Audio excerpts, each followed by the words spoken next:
Hello friends, welcome to my YouTube channel. Today we are going to do another topic of chapter 3 Metal and Non-Metal of class 10th. Today our topic is exceptions for metallic elements.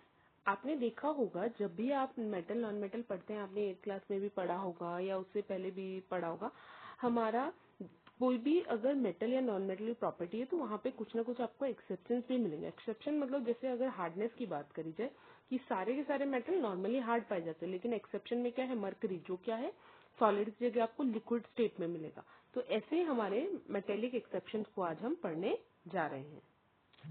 Let's get started. देखिए सबसे पहले है state eight room temperature. उसमें क्या है, mercury जो है, mercury is a metal that is liquid at room temperature unlike most other metal which are solid. अभी हमने इससे पहले भी डिस्कस करा था, ज्यादातर जो हमारे मेटल होते हैं वो होते हैं सॉलिड रूम टेम्परेचर में, बट मरकरी एकमात्र ऐसा मेटल है जो आपको किस फॉर्म में मिलेगा, लिक्विड फॉर्म में मिलेगा। उसके बाद आता है हार्डनेस। हार्डनेस जनरली सारे मेटल्स आपके होते हैं हार्ड, लेकिन अल्कली मेटल जैसे कि सोडियम या पोटेशियम ये कहते हैं एक्सेप्शनली सॉफ्ट होते हैं, तो इसको आप नाइफ से भी काट सकते हैं। हार्डनेस में आपके पास एक्सेप्शन कौन कौन है, सोडियम और पोटेशियम। वैसे रूम टेम्परेचर में कौन है हमारे पास एक्सेप्शन, लिक्विड में जो पाया जाता है that is mercury. Conductivity, conductivity generally सारे के सारे हमारे मेटल्स क्या करते हैं, हीट कंडक्ट करते हैं, हीट एंड इलेक्ट्रिसिटी। लेकिन मेटल जैसे कि बिस्मथ या फिर लेड क्या है, ये पुअर कंडक्टर होते हैं किसके, हीट और इलेक्ट्रिसिटी की कंपेयर टू अदर मेटल्स। ठीक है। उसके बाद है रिएक्टिविटी विद एसिड।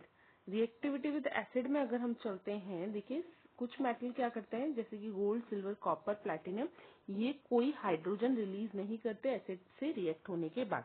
हमारी एक प्रॉपर्टी है, एसिड बेस चैप्टर में हमने लास्ट पार्ट में कवर भी करा है कि जब भी एसिड हमारे मेटल के साथ रिएक्ट करते हैं वो हाइड्रोजन गैस को इवॉल्व करते हैं, लेकिन गोल्ड, सिल्वर और कॉपर के केस में ऐसा नहीं होता है। एक्सेप्शंस, अब हम एक्सेप्शन किसके जानेंगे, नॉन मेटेलिक एलिमेंट्स के जानेंगे। सबसे पहले वही स्टेट एट रूम टेम्परेचर का देखेंगे। अगर ब्रोमाइन क्या है, एक ऐसा नॉन मेटल है जो लिक्विड फॉर्म में क्या करता है, एग्जिस्ट करता है रूम टेम्परेचर। लेकिन ज्यादातर जो नॉन मेटल होते हैं ज्यादातर या तो सॉलिड होंगे, गैस होंगे, लेकिन ब्रोमाइन एक ऐसा है जो आपको लिक्विड फॉर्म में मिलेगा। लस्ट्रस, देखिए आमतौर पर हमारा कोई भी नॉन मेटल लस्ट्रस यानी चमकता नहीं है, लेकिन आयोडीन और ग्रेफाइट एक ऐसे हैं जो आपके मेटल नॉन मेटल होने के बाद भी वो क्या करते हैं, लस्टर चमकते हैं। ये क्या है, ये जनरली ये वाली लस्टर्स वाली प्रॉपर्टी किसमें पाई जाती है, मेटल्स में पाई जाती है।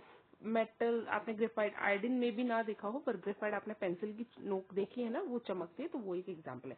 कंडक्टिविटी मतलब हीट और इलेक्ट्रिसिटी कंडक्ट नहीं करते जनरली हमारे नॉन मेटल, बट हमारे पास एक एक्सेप्शन क्या है, ग्रेफाइट, जो क्या करता है कार्बन का फॉर्म है, मतलब एक नॉन मेटल है और ये इलेक्ट्रिसिटी भी कंडक्ट करता है, जो कि बाकी नॉन मेटल्स नहीं करते। ठीक है।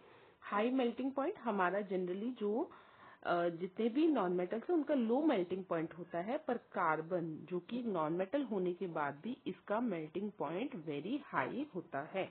ओके, होप आपको ये सारे एक्सेप्शंस मेटल्स के और नॉन मेटल्स के समझ आए होंगे, अगर ये सारे नॉन मेटल्स के थे।